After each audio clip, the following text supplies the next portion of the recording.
I am so excited. Later today, this empty cage is going to be full of a new rabbit. So last spring we had 2 does and a buck in our meat rabbit breeding colony. We had Rosie and her daughter Pepper and Basil, and decided that we needed a lot more rabbits. So I bought a ton of rabbits, we kept a ton of babies, and now we are up to 7 does and 3 bucks as our meat rabbit breeding stock. So I had plenty of diverse genetics and plenty of different colors, and everything was being great. I would never have to buy another rabbit as long as I lived. But I did buy a lot more Angora rabbits, but that doesn't really count. But now I've decided that I do need to buy another rabbit. Not only do we raise our rabbits for meat, but we also sell some of our pretty kits as pets or as breeders for other people to help cover the cost of feed. Feeding all these rabbits is pretty expensive, so if we can sell some babies and then use that money to help pay for their feed, that's a really big bonus. So that is why when I was buying breeders and keeping babies, I kept really pretty colors in addition to having, good quality mothering instincts and, doing well in forage and being healthy through the heat. My goal is to have 2 of each color. So we have 2 otter does, Rinna and then her daughter Dasha. And we're going to have 2 harlequin does. We have Selah, our harlequin doe, and then we're going to keep one of her babies, and she's going to be our second. And then I want to have 2 solid rabbits, so that's going to be Henwin, she's technically a blue steel, but it's kind of the solid color. And then Ronwin, our buck, so those will be our 2 solid rabbits. And then we want to eventually have 2 spotted rabbits, which would be, hopefully, was going to be Pepper and one of her babies. And we also have Lolo and her daughter Ivy, who are both black, and they're not performing super well as the other does, so we are planning on culling them out of our breeding program and replacing them with what was going to be one of Pepper's babies and one of Selah's babies. So this way we would have 2 colors of each doe, so if one doe died, I wouldn't have to buy another one to make sure we had enough of that color, and then we'd have, 2 harlequin moms producing lots of harlequin babies, so even if, one mom had a lot of solid color babies, one litter, we'd have 2 moms, and so we'd have nice, broad variety of different colors, different patterns, and it'd be so pretty, and so we'd have great breeding stock to sell to others. We'd have great colors for pets, and we'd also have babies that we could raise up for meat for ourselves, and then we could keep pelts, and it'd just be awesome because of all the beautiful colors we had. Now, the problem arose when Pepper started doing bad.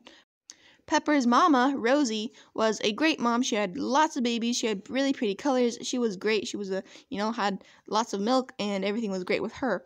And Pepper's full sister, Henwin, is doing a pretty good job being a mom too. But Pepper, for some reason, is not doing very good. For a long while, she was refusing to get pregnant. She's at the bottom of the pecking order, and she likes to hide from the other rabbits. She isn't very, she just hides, and she's not, I feel like she's kind of just, scared of them. She's antisocial, and she's just not doing very well in our colony, and she just, hides in her little hay feeder all day. She sits in the hay feeder and just sits there all day, and then jumps down to get food real quick, and then, she's just not doing very well in our colony, and I don't want to, have a special cage all for her, feed her a special diet, because she's having all these problems. So she had babies finally, and only one of her babies is a broken, and there's it's less than a Charlie. There's 3 dots of color on his back, not even on the ears or the nose or anything. So we want spotted babies from her, but she's not being a good mom. She isn't getting pregnant. She isn't thriving. She isn't doing well, and her babies are mostly solid colors. There's only one of 6 beautiful babies, and one of them is just not even very many spots at all. So she isn't doing good, and so even if we did keep this one super tiny spotted baby, then all those bad genetics would go through that baby. So we don't want to keep Pepper in our breeding program. But the problem is, she is our only broken pattern rabbit. She is the only breeder rabbit we have with spots, and if we cull her, then we won't have any spotted rabbits, and then, that'd be sad, because we want a lot of variety of colors. So I decided to buy another spotted rabbit. So instead of having Pepper and one of her babies be our 2 spotted does, I'm going today to purchase another spotted doe, so we'll have Pepper and this new doe. And then if Pepper magically, is doing great and awesome and all of a sudden is like lots of babies and super nice and not hiding all the time and not being weird, then we'll keep her. But then if she continues to be like she is now, just not doing good and not thriving and being weird, then we will keep one of these new doe's babies as long as she, is a good mom and she's, not being super weird like Pepper is. So there's a pretty good chance that this new rabbit, once introduced to the colony and she's finished quarantine and is introduced to the colony, that she'll fit right in and everything will be great. And then Pepper we can cull and then keep one of these new rabbit's babies to be our 2 spotted does. But before we do that, we have to clean out this cage. This is going to be her temporary quarantine area.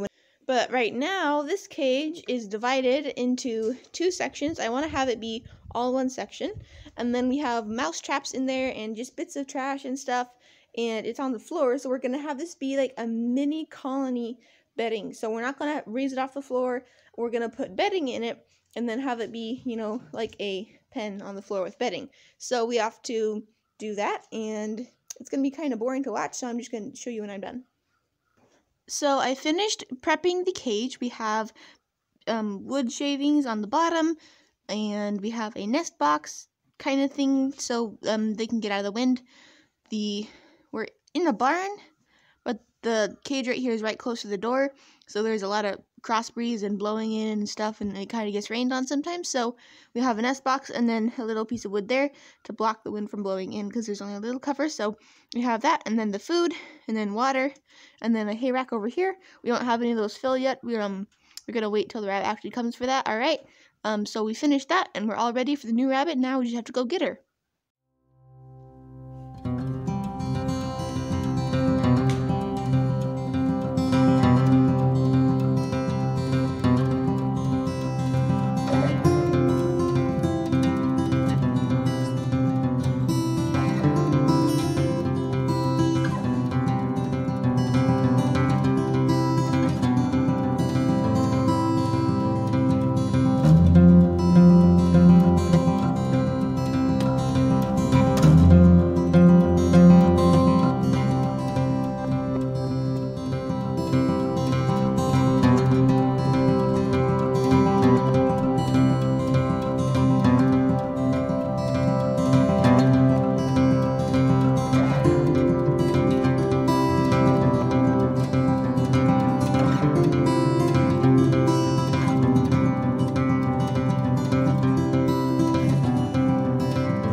So I don't know what happened to some of the footage I had, but I guess a glitch or whatever, and it just didn't work. So we got her in to her cage.